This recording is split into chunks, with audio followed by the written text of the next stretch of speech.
pick. So let's see what changes, because it was that kind of tanky front line for G2 that also enabled them to push so deep into the jungle and set up those vision plays. Misfits, instant priority taking away that Syndra. They want to turn their attention from top lane bans perhaps over towards the mid lane, get rid of some of the comfortable matchups. Remember in the last game we had Camille, Shen, Rumble, Kennen all banned away, and G2 had focused out the Malzahar, focused out the Lulu. Big difference in the draft now for the Misfits. All right, Syndra, Elise, Rumble removed from the pool. Graves is still up there. Lee Sin for Kakao. You touched on how good he's played that champion 7 times this split. A 12 KDA. Now that sounds great. What does that actually equate to? 31 kills and 65 assists, which is a phenomenal amount when you think about it. Camille is now taken away, and Expect doesn't believe his eyes. Pointing at the screen, trying to see what goes next. No surprises here for the Shen. Okay, first pick options. I guess Nautilus could come in. I want to see Malzahar first pick for Igna. Oh, yeah. Get that Malzahar. Start flashing on people, ulting people. It's gone. No Malzahar this game. So, Kakao, I don't think he's going to take Lee Sin this early. Nautilus, if they want a tank matchup for Alphari, would be an option. You can see the Rumble's already taken away from it. The Renekton is there, but would be playing the flip side of the previous matchup, which I think Misfits at least would be comfortable with. Yeah, I think so. I think that would work out. Misfits have been comfortable in a number of champions, and with all things considered, Nautilus locked in for Alphari. Expect with a near instantaneous Renekton. Renekton Thresh. Oh, no.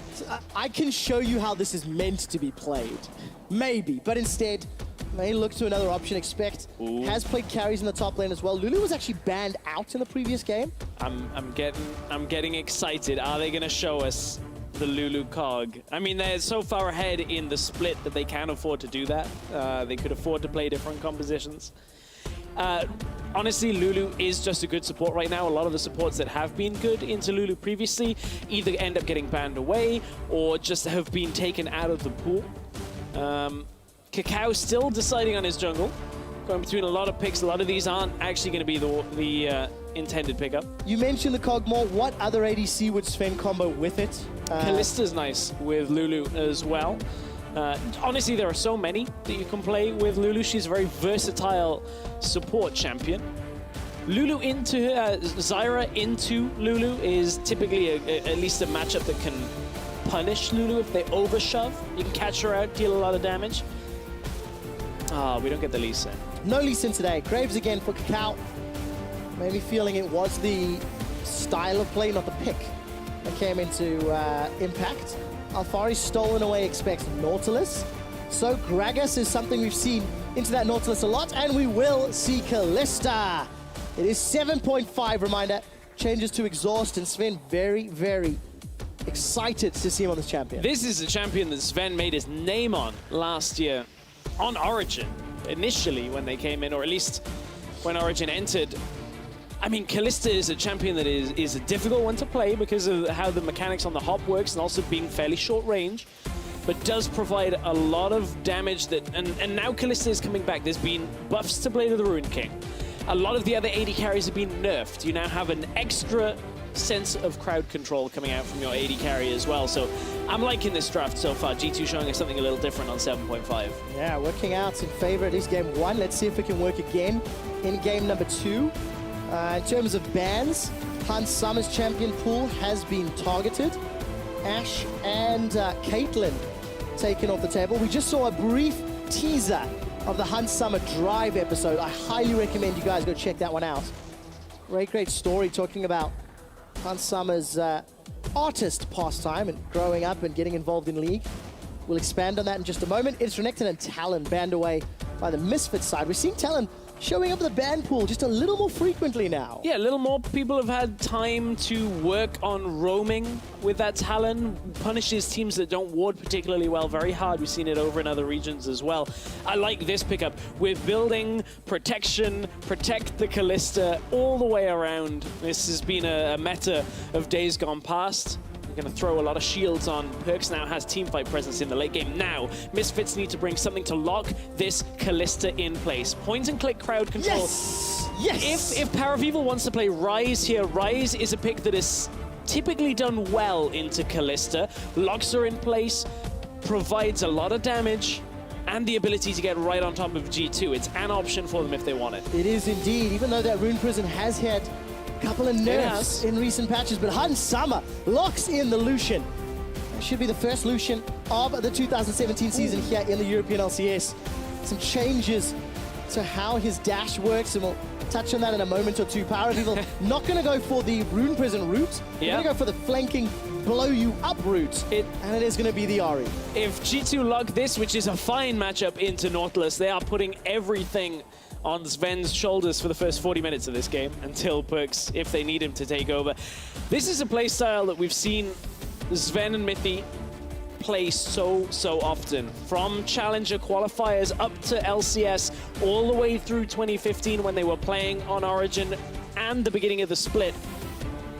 Very comfortable for Sven and Mithy. How will Trick, Perkz, and Expect deal with such a Sven-focused everything on the AD carry comp? You have to think this has been well practiced coming into this matchup. You have to think so. When you have Sven and Mithy on your team, somehow I feel like in their scrims, at some point they've gone, let's play around Sven. What do you think, boys? That's definitely something that's worked out. But now, the pressure on Misfits. They've got a point-and-click CC from the Nautilus. They've got a lot of damage from Graves, from Ahri, and a hella mobile ADC in Lucian. Yeah, of course, that depth charge, a factor that we hadn't quite taken into account earlier on in the draft when we were talking about Ryze, does do the same job. So that Ahri, now you can land the charm on top of it, keeps Sven in place for a little bit longer. Misfits looking for, you know, an amount of early game presence from this Ahri, from this Lucian, now on the bottom half of the map. Ooh, I'm so excited. Hansama on Lucian, Sven on Kalista. We just talked about the Hansama drive, and he's going to be playing the first Lucian of the split. And it's a new Lucian. It's the one with the blue suede shoes that can dodge, dip, duck, and dive everything as he gets some items and some levels under his belt. Oh, I can't wait to see this game. I'm so excited. We're just going to stay glued to the bottom lane entirely. Unfortunately, because you got Lulu in this lane, it means Lucian and Zyra probably aren't going to kill Kalista or Lulu, which means there's no Ignite. Sadly, I know everybody's waiting for Ignite to come back in that bottom lane. Double exhaust coming out, but Power of Evil's carrying an Ignite for later on. We'll see whether Misfits can come back with a better start to this game. It was a slow-paced, low-kill, more objective trading-focused game in Game 1. And we are heading onto the Rift. We absolutely are. G2 eSports 1-0 up over Misfits. Let's jump into game number 2 and find out if Misfits can bounce back against Europe's #1 team. Oh, man. Okay, so let's take a look at this bottom lane. I did say I want to focus on it in the early stages. I had a really good chat to Crepo about Kalista and some of the changes. Biggest one in terms of 7.5, the fact that those rend stacks continue to apply even when your E is on cooldown. Yes. And Crepo was talking about how it really impacts your trading pattern and the windows of opportunity in game. So let's see how Sven and Mithy play around Hansama and Ignor. And Lucian, of course, also had a number of changes, especially when it comes to getting the cooldown back on that Relentless Pursuit on his E, allowing him to just dash around. How much smoother it is, costing your Q as well. Not only smoother, how annoying it is. You want to watch Lucian rock up to you, pop the culling, and then hit you with about 12 auto attacks in the space of 3 seconds. That right there is going to be what Hansama will show us. He played so much Lucian in Challenger. Every single time he got his hands on it, it was like Lucian or Draven. Early trades come out in the beginning of this game. Hansama, very proficient on this marksman. I'm looking forward to this bot lane matchup. All right, let's take a look. 1 point into the rend already for Sven. Mithy on Lulu, starting to move forward. Use those autos to shove the wave as much as possible. Well, there's some decent seed placement here from Ignor. Gonna throw down those spines and try to get damage down, but current wave control feels in favor of Kalista. Lulu, G2 eSports. Well, Hansama does try and put some damage down on Mithy as they're trying to deal with that last minion. This isn't a bot lane stream, don't worry. Top lane stream's got you covered if you want to watch Nautilus versus Maokai. Sorry. Yeah. We were joking with Deficio earlier on about tank matchups. Turns out the H2K series had the fun matchups in the top lane, but Luck of the draw. Luck of the draw. Let's take a look at the draw down bottom. Hansama, the artist, he takes a lot of damage. Thunderlords rained in a couple of shots. And Hansama, he's going to burn through those cookies. Yeah, and Hansama under the pressure early on. You can see we'll have that sustain advantage, at least from the health potions. Mythic will be able to shield out Sven and keep them safe, but this young player, I mean, to put it in perspective, he was just eligible when Misfits entered the LCS. When Mythic qualified for Worlds in 2013, Hansama was 13 and had already been playing the game for 2 years. So this is a guy that has grown up playing, and now that he's 17 is in the LCS. We'll see how much that experience can play into such a veteran lineup for G2. And you've got this rookie in Hansama coming up against Sven, who really just exploded onto the scene. It feels like, what, it's about 2 years ago now, I feel? And Sven consistently been one of the best ADCs. Take our attention to the mid lane really quickly as Trick is making his way to back up Perks. And Perks has got some control early on. That command attack and dissonance making Power of Evil's life just a little difficult trying to deal with that minion wave. Yeah, making it tough. But look how Perks is trying to just land anything he can now on Power of Evil in that middle lane. Has already used both potions. Well, each have used both of their potions. So now as Perks shoves it back out, G2 looking to reaffirm control. But it's all from pushing lanes on the Misfit side of things. You can see Power of Evil is on the recall first. Alfari shoved out the top side into that Maokai as well. Now Hansama and Ignar looking to do the same down in the bottom lane. Taking a look at the trading pattern so far, it's Mithy and Sven. They're up about a minion wave worth of CS. Hans and Ignar will be able to close that gap ever so slightly. And I'm taking a look at the skill points here. Help picks for Mithy, what he's focusing on in terms of scaling. Sven, very obviously on the end, is expecting Alfari continue to trade. This is the Alfari that I'm used to seeing. Trading aggressively, pulling expect in and trying to get advantages. It's a lot of the matchup focus here in this top lane that allows him to do this. Alfari is typically a player that loves to trade in lane, loves to deal as much damage as possible, and Nautilus with that Riptide is able to just push everything back out. If he was on a carry, like a Fiora, he would be in a much happier spot, just trading effectively in lane, trying to dash forward. Well, playing on the Renekton earlier didn't do the best. That's true. Sven and Trick, they've got some support in the bottom lane. Well, Trick is supporting Sven and Mithy, rather, is what I wanted to try to say. The Sentinel not going to spot anyone out, and it doesn't look like Hansama and Ignar. Oh, how far forward will they push? Ignar knows, like, he's got to know at this point, just close to that limit where he's over the edge. Okay. Trick will back away. Cacao is going to run into him, though. All right, let's take a look. Gromp is currently in combat.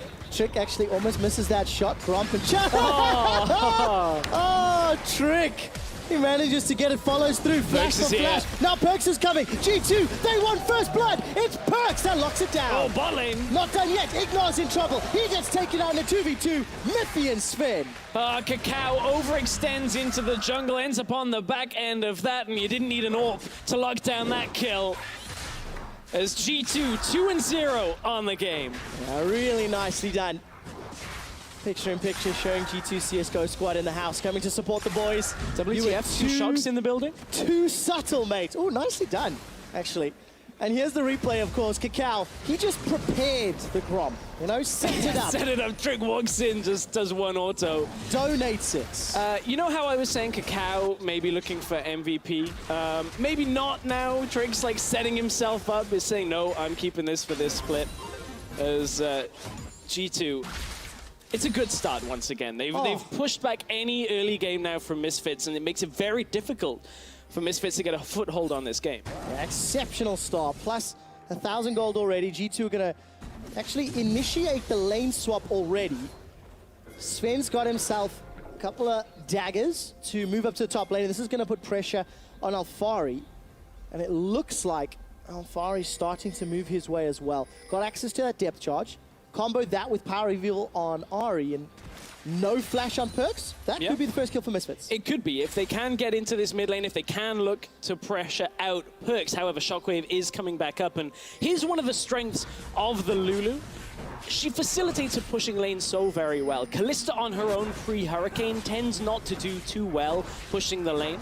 But Lulu alongside Glitter Lance goes through. You push it up to the tower. G2, they're looking to try and trade against Misfits here. Yeah, it's a race. It's a race indeed. Alfari commits the teleport to the bottom lane. Expect has already used his.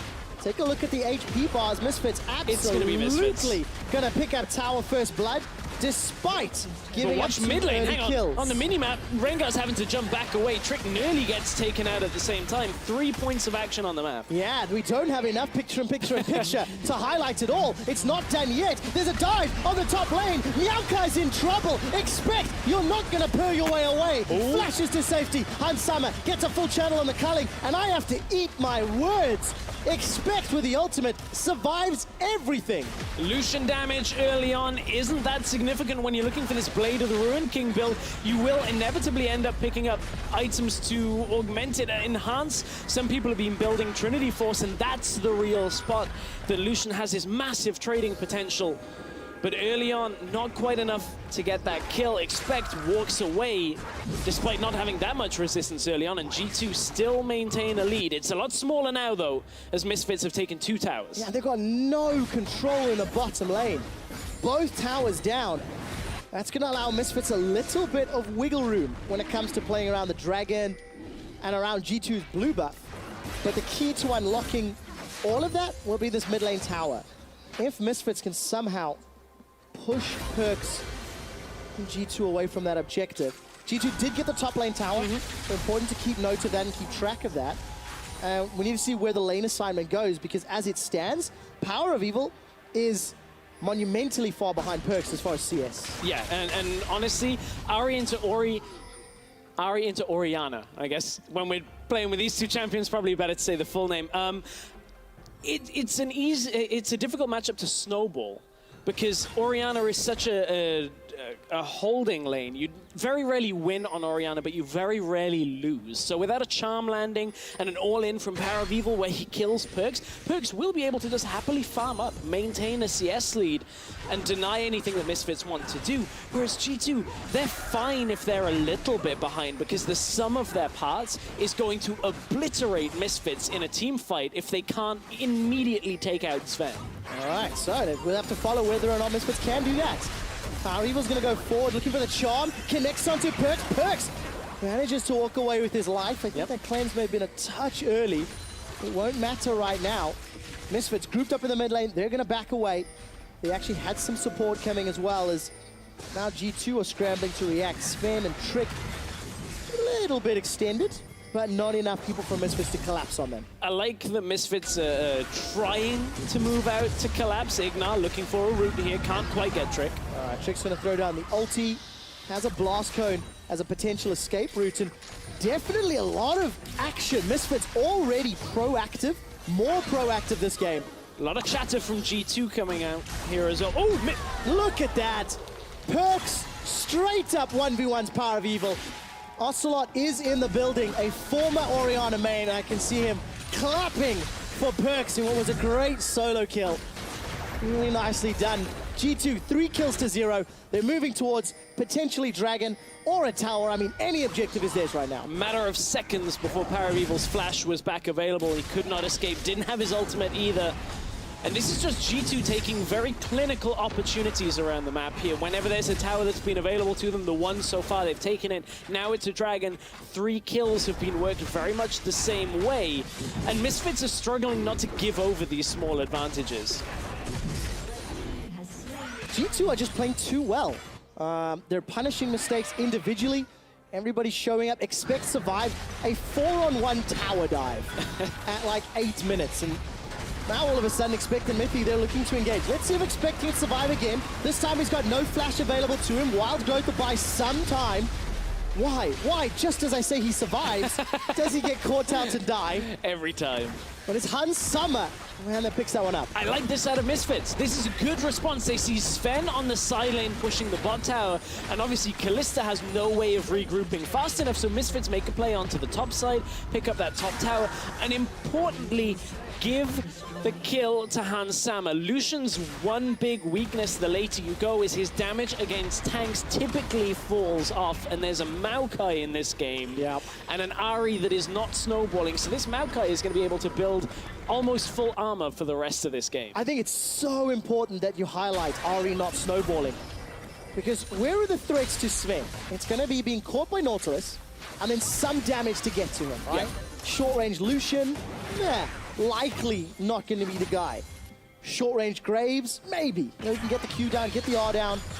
But if there's no Ahri to flank or try to get in behind and get out, maybe Sven is going to be set up for success here. 150 CS, he's got plus 20 over Hans Sommer. Perks is nearly plus 40. Plus 30 at the moment over Power of Evil. It's just great opening to the first 15 minutes for G2. And if ever, as a player, Sven has been confident, it's when he's got 3 supports around him. He's saying, okay, just put the game on me. I can just carry this. Don't worry. He's always looked confident, whether it was the Juggermore, the Kalista style that we're seeing here. That is when he has really succeeded, because he loves it when the pressure's on. Yeah. And I think we also have to give some credit to Misfits here. They still have 3 towers secured, right? Top, outer, and both bottom lane. It is still only a 1,000 gold game. Yeah. But as we go into mid-game, they are further behind than some of those metrics say. You know, Kakao slightly behind Trick as well. And let's see what impact they can have. We touched on Hans Sommer. He's on this Lucian, first time of the year. On a new patch, new style of play, Blade of the Rune King completed, picked up the Stinger as well. Yeah, heading towards that Trinity Force that we've seen in solo queue a lot. Well, let's see what Hans Sommer can do with it, you know. He talked a lot in his drive feature about how you can have a bad game, or you can have a drawing as he's an artist that ends up not that great, but you have to push past that. You have to push past the game 1, where Misfits ran around and just outclassed. And they're showing up more. This is a much more competitive game in the early stages, despite G2 still having the advantage. It is. Misfits are not out of this by any stretch of the imagination. One good team fight in favor of the Misfits, whether it's Hans Sommer or Power of Evil to get the kills from it. You can see Power still does have some potency left. He is not even at 1 item yet, which isn't really the spot that he's going to be happy with, but sat on 1,500 gold right now at the same time. That's likely to just finish off that Morellonomicon when he can. It's a game of Misfits also slowing down the pace despite needing to go faster, right? If they can deny G2 getting strong enough to group, then maybe they can still compete. Yeah, I think the fact that the game is still close, you know? Yep. The opportunities are there, and Power of Evil's Charm or Ignar landing those grasping roots, maybe a Stranglethorns, you know, some form of CC. Because you know Alfari will make it work. He's got a point-and-click ulti. It's difficult to make that one miss. But then it's the follow-up that matters. Taking a look at some of the damage to champions this game. Not super indicative. Hans Sommer and Sven. The game's not really revolved around them all too much. Perks, on the other hand, with a solo kill.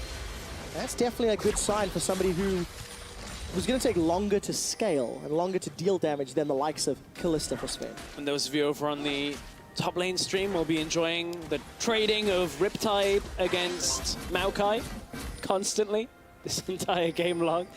There's a lot of nuance to tank play, though. A lot of people joke about it, and you know, I'm even having a chuckle.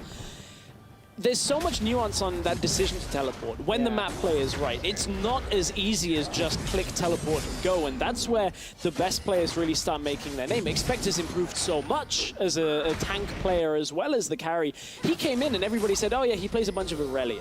And that was all we knew about Expect, and he's solidified himself into a reliable part of this G2 machine.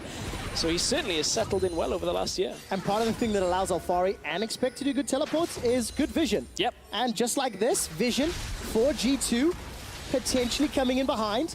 I'm looking at the cooldowns. Nobody's jumped in yet. Trick, Thrill of the Hunt is available to him, but G2 don't pull the trigger yet. As we toggle, we're looking at the vision once again. It's actually Perks. Perks is in trouble. Charm! Charm gets him, and Perks goes down. Oh, unfortunate. A little too eager pushing forward. And now Misfits, they're sieging the tower. Yeah, they're sieging tower. They're going to look to try and push this down. Teleport in response from Expect.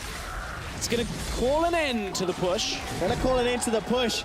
Have to put Ocelot on screen just as G2 are under pressure, naturally. The boss man. We'll see what sort of pressure that puts on the G2 players, because Misfits, 10 seconds to Dragon. Charm after charm. Power of Evil is making them land. Every time he's on screen, he's catching G2 out, despite halfway to being Flame Horizon. Yeah, he's only thrown out a couple, but they have been landing better. Now it's going to be a Mountain Drake going over to Misfits. First Dragon for them in this game. In the last game, they did get a couple. And considering that against H2K, they secured 0 Dragons and 0 Barons, this is a lot better up against the top team in G2, despite Misfits at times still looking like they're on the losing side. Yeah, absolutely. I think the fact that they've now got their Mountain Drake secured, and the fact that they've set up some proactive plays, this is going to even the game states, I feel. I think there's still some wiggle room here for both squads, and it'll come down to these next few plays. Now, what defined game number 1, the vision from G2 and how they used it, it allowed them to play very safely and not put themselves in any risk. Second to that, G2 played a very cheeky Baron, a sneaky play, blast coned over, and that unlocked the game. G2 are going to use their vision and map presence to take their third tower, but let's see who can get vision control around the next big objective. Yeah, that really is the name of the game at that point. And for G2, they're playing a composition that doesn't necessarily punish super hard without Misfits making a mistake. If Misfits step too far past the ward, yes, you'll get that TP flank from Expect that Maokai always can bring. But looking at front on engage, it's a Rengar Ball combination that starts it, and then Kalista ends the fight, whereas Misfits, they can look for more fights with the Zyra, with the Ahri, with the Nautilus, looking for that setup. So G2 are happy playing a patient game because they're still ahead. Yeah. They are still biding their time until they can group as one big unit and take on a 5v5. Yeah, I mean, the Death Ball, when you combo them all together, the get out of jail free cards of Maokai and Lulu. And think about it, last time we've seen like these protect Kalista, protect Kog'Maw compositions, redemption didn't exist. Yeah. Now redemption exists, and here in Europe we're going to end up with like a, double redemption over each other. Everything save the Kalista, nobody ends up killing him. Save the Kalista, save the Lucian. Same thing as well on the Misfits save the cheerleader, save the world. There we go. That's the plan.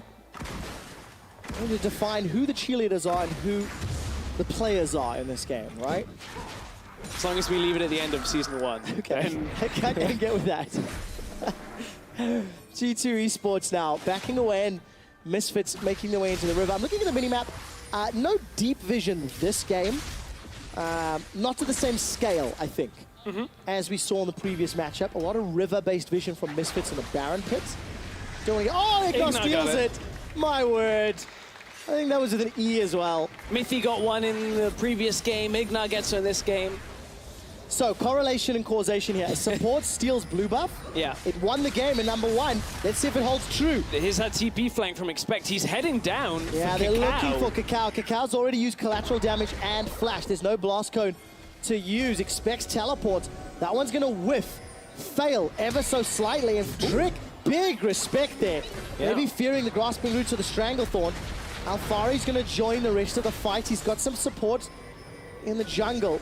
And G2 versus Misfits, 5v5. Yeah, this Kalista composition is going to just move around as a unit, though, and you can see Trick didn't want to get charmed up there, didn't want to have to, lose half of his health in order to get out. And there's a window of opportunity here. Sven has Blade of the Ruin King and Hurricane completed. Yeah. Hans Summer just sitting on the Phage and the Stinger. He hasn't got his second item, the Triforce, just yet. So, advantage to G2 in a comp as well that is fairly heavily centered around enabling this Kalista. And this means we're getting to that point. Lucian is starting to get those very, very quick animations that are going to come through from his abilities. I want to see how Hanshammer can maneuver around a fight here. Sven's going to have 4 people protecting him. Hanshammer's basically going to have no one, unless that Nautilus is stuck beside him, that Zyra is beside him. Maybe he'll have enough to keep alive, but We'll see how quickly he can get his way out. You can see throwing out a whole lot of autos. It's easy when the minions don't fight back, but... Luckily, Hans Sommer has been playing for many, many years. Despite the fact that changes to Lucian really changed the way he feels, you know, the style of play. A lot more weaving, his abilities in and out. It's really interesting when you get such a young player. Sorry to cut you off. I was going to say, because this is where the newer generation of players that come in, and, you know, all the way back in Season 3, we were just about learning what an insec was. We were just about seeing these mechanics that came through, maybe a little before that, but these players have had them ingrained. Vision control, teleport priority, pushing lanes, everything like that has been ingrained. So I'm excited to see now when you give them a couple of extra years of experience now, or at least a couple of splits, how Hans Sommer maybe in 2018 as well has settled in. Maybe he's a player that will become the next Sven. You know, the next Sven or something like that. Well, that's what Misfits will be hoping for, as they've already got themselves a really well-rounded team. Still, 23 minutes in, the game is still very, very close. Neither G2 nor Misfits any semblance of a lead, both playing around their river very, very heavily. Towers are even, kills basically even.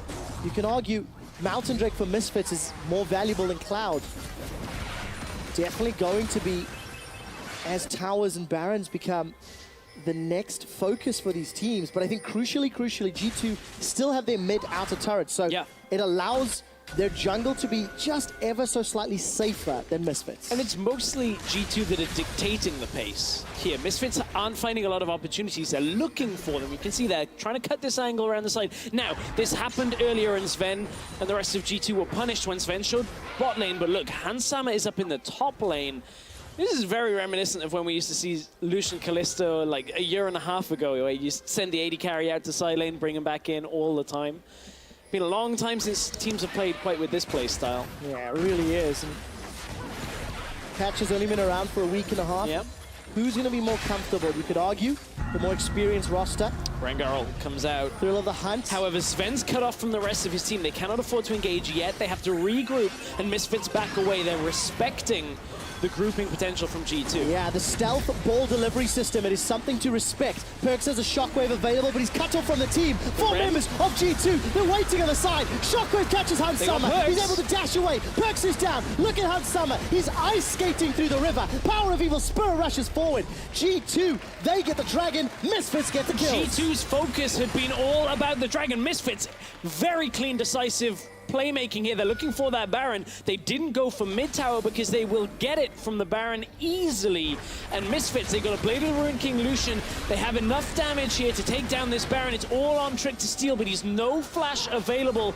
If G2 can get it, it's going to have to be an in and out, and that's it. No flash, no smite. Tricks going in. Battle Roar to go away. Running away. The Scuttle Grab is helping out, blocking off the culling. That's Miffy down. Now Sven and Trick, they've pulled Misfits from the Baron. And will Trick be able to escape? I don't think so. Hans Sommer flashes to safety. They trade 1 for 1. Hans Sommer gets a kill. G2 will breathe a sigh of relief from being able to maintain this game without Baron going over to Misfits, but it wasn't particularly clean. They lost Miffy, they lost Trick, but overall, mid-tower still stands. Misfits didn't get the Baron, and G2 were the ones that picked up the Infernal Drake all the way back at the beginning of that phase of play. It's an interesting trade. I think G2, just from denying the Baron, will be happy with that. Yeah, I mean, it keeps the game state even and allows G2 to scale. The Infernal Drake going to be so useful for this Death Ball team composition. The next Dragon being Infernal as well. You have to think G2 want that. Yeah, the gold has gone in favor of Misfits, though. So it is one of those contentious issues on whether the trade was worth it.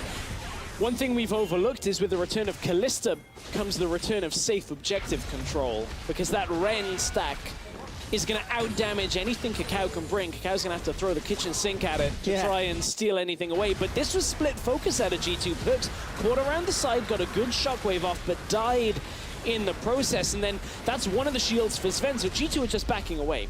They don't want to fight without all 5 members available. And that was where Misfits were able to move up towards that Baron off 2 kills. But look at this, Ignar comes around the side, takes the Wrath of Sven. There's the exhaust early on, but it's not enough to just stop that Kalista damage, but Misfits get dragged away. Hans Sama tries to look for the flashy play here, but Trick dropped the vision. We're right back to the action. We are indeed. The charm onto Perks. He gets caught up and not taken down. Trick's dead. Trick, on the other hand, does. Stranglethorns throws him into the air. Only Alfari caught by the shockwave. That was a shocking wave for G2. Simply not enough. 5 members of Misfits now on the outer mid turret. This will fall, but how much more will? Ball delivery is not available anymore. The ball is not with the shockwave cooldown. Expect. He's gone in. There's no Maelstrom available. He's instantly dropped. Sven's caught by the hook. He's down. It's a double kill for Kakao. Fate's Call will buy some time as the tower's helping out. But Kakao gets the triple and the second tower of the fight. This game has come alive because Misfits have found back-to-back fights against G2 when G2 were not ready to use their composition. At no point in these fights has Sven really been on the front line in time, and you can tell by looking at the members of G2 right now, they have misplayed both of the last fights, and Misfits have punished them heavily. Misfits have woken up. Their dozy game 1 has been bounced back. Oh, look at that shockwave Sama is cooldown. so low. Oh, Perks uses the cleanse, trying to get to safety. He'll just get popped down. Baron secured by Misfits. All 5 members alive. 6,000 gold in the lead. And it all started, look at the dredge line from Alfari that captures Sven. And already takes the front line down. Expect is gone. Sven has nobody to tank for him and no shields around. Mithy didn't have his ultimate available anymore. And it means that G2 could not put this composition together. They have to have Sven almost as a frontline himself. He needs to be in this short range where he's dealing damage. It's tough to make it work, but it's what needs to take place. This is where these compositions have done well in the past. Yeah, it really does. And Kakao 4-1-4, that Graves pick, never get a chance to shine in game 1. Kakao gave up first blood and a Gromp this game with a cheeky invade, a risky invade. And both of these junglers, Trick and Kakao, they've actually had significantly lower early game impact than we're used to seeing. But now mid to late game, Kakao has all of a sudden switched it on, got the damage for days, and this is allowing Misfits to siege this top tower. I love that we count the Gromp in there. Things he gave away. I guess it was set up, it was wrapped in a nice little bow. So here's a St. Patrick's Day present for you. Do you give presents on St. Patrick's Day? No. Well, I mean, I guess, like... No, you don't. It's not a tradition. It's not a tradition, unfortunately. It's G2. Now they're on the defensive. Okay, what sort of wave clear do they have? Very short range from Sven on Kalista. Yes, the Orianna, but that's not great. And look at how even this game was. Less than a 2,000 gold advantage for G2 eSports for 25 minutes of the game. And then just 1 or 2 catches from Misfits completely blows the game wide open. Yeah, good back-to-back team fights have come out. Trick now takes a good amount of damage. Misfits, they've run out of most of their minion waves, so they have to be careful as he's pushing in bot side. Remember, Lucian is quite short range, so stepping up to towers is a tough ask for him if everybody on G2 is still alive. It is, but Misfits have got 5 seconds till the next Dragon is available. 1 minute 10 until Baron wears out. Not the greatest vision in this right-hand quadrant of the jungle, so if they fall back to the pit, set some wards up, there's not a lot in their inventory, and Shockwave just for Alfari, that's not going to be useful. Not enough on its own.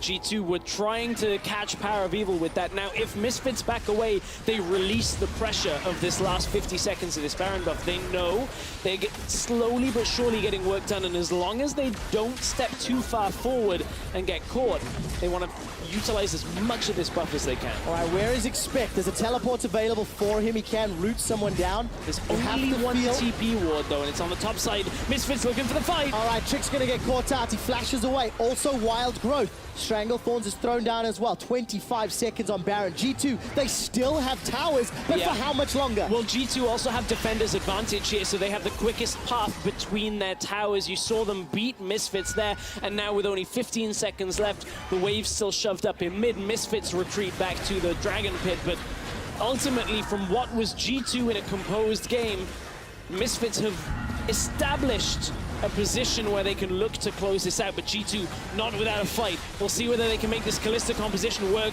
2,000 health on the Dragon. Few seconds on the Shockwave, it's going to be available. Trick goes in, secured by Misfits. Expect is on the front line as Trick is starting to retreat. Taunt or the charm, that catches Expect. Redemption buys some time for Trick. Expect dives into the pit. It's Kakao the target. Alfari follows shortly thereafter. Traded 1-for-1. Look Here he goes. Sven. He's going forward. Summon a heal. Sven's got one. That's a shutdown. Gets another. G2 Esports turn it round. They kill Hansama. Ignores the only man standing. It's impossible at that point unless everybody focuses down the Kalista for G2 to be stopped. The hopping around the team fight is so unpredictable, and Misfits hesitate around that Dragon. G2 chase them right back out and look to re-establish their lead on this game. How much can G2 take? 25 seconds before everyone on Misfits is alive. It is still a 4,000 goal deficit, and G2 will at least get an inner turret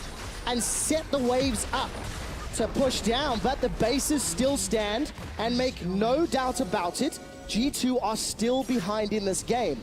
But when you combine them together as a 5-man unit, you can see the strength of their team composition. And I think G2 will take this as a moment of saying, okay, we are still in this game, we are still behind, but this is what the comp is meant to do.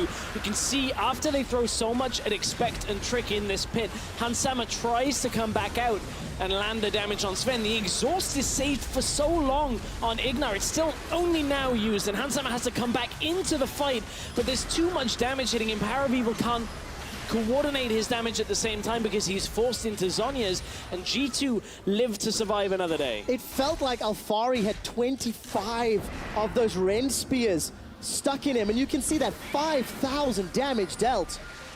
Sven and Hansama, the true carries of this particular game. But G2, they win the fight. They lose the Dragon. Misfits got themselves an Infernal and a Mountain Drake to G2's Infernal and Cloud. The next one is Elder, but it'll be Baron. That's where we'll see our next big team fight. Misfits cannot afford to misplay that one again. Yeah. They absolutely can't. Sven's even more difficult to kill now. Got that Bloodthirster on top of it. Both AD carries looking for more defensive options the later we go. Phantom Dancer for Hansama. Gonna try and reduce as much damage from other sources as he can. Sven's just going to try and stay alive with that Bloodthirster, that shield, the lifesteal, opting for triple lifesteal items, going towards Mercurial Scimitar. And it's so important as well, the fact that Sven can keep stacking up those Ren spikes. Yep. So we can pop it as a fight continues to scale on. Thanks to the patch changes in 7.5, cooldown becomes available, you can burst somebody else out. So like, there's different periods or different cadences of burst damage from Sven on this Ren. Teleport is available for Expect, and I'm seeing a number of pings if G2 want to pull the trigger. It also means that damage goes up exponentially as that Hurricane stacks up on multiple people. The first Ren probably won't do too much, but then the second, the third that happens if a fight goes that long. Here comes the fight. Trick wants to jump in. They've got Alfari, but he's very tanky. He is, but G2 are just throwing themselves at it. Redemption comes down, a full channel on the culling. Power of Evil goes in from behind, but he doesn't find the kill. Expect still on the front line. Trick is the first one to die. Shockwave whiffs. Early. Shockwave whiffs. Smithy's running away for his life. Perks may have escaped, and Expect will be the third to die from G2. And Misfits are going to look for critical damage on the base now. Great flank out of Power of Evil off the start of the team fight from Alfari. They lock Sven in place, take away the support, and on his own, Sven is not strong enough to deal that same amount of damage. It's a 5 versus 2. G2 Esports need to do something magical. They're double-rooted. Sven's is dead. How can G2 survive and defend their base with only Perks? I don't think they can. Misfits, they take down the Nexus turrets. They bounce back after losing game 1, even up the series, and we're going to game 3. After a 0-2 performance from H2K last week, Misfits come with a rejuvenated game 2, punish G2 for not playing their composition out, and as you said, we're going to game 3. That puts us potentially at match point of G2 dropping that streak. Oh, it's early to say that. 193 days since G2 have lost a series in the European LCS. Of course, the game that we start showing the support staff and the team and some of the other squads from G2 eSports, they go and lose the game. So we'll have to see whether or not the pressure adds on. But I think, look, all credit to Misfits, right? They played proactively. They actually did stuff this game, which I felt maybe they didn't do in game one or didn't have the opportunity to do. Yeah, absolutely. That flank at the end was beautiful out of Misfits. It absolutely was. Well played by Power of Evil. Things are heating up here in Berlin with Misfits and G2 tied with 1 game.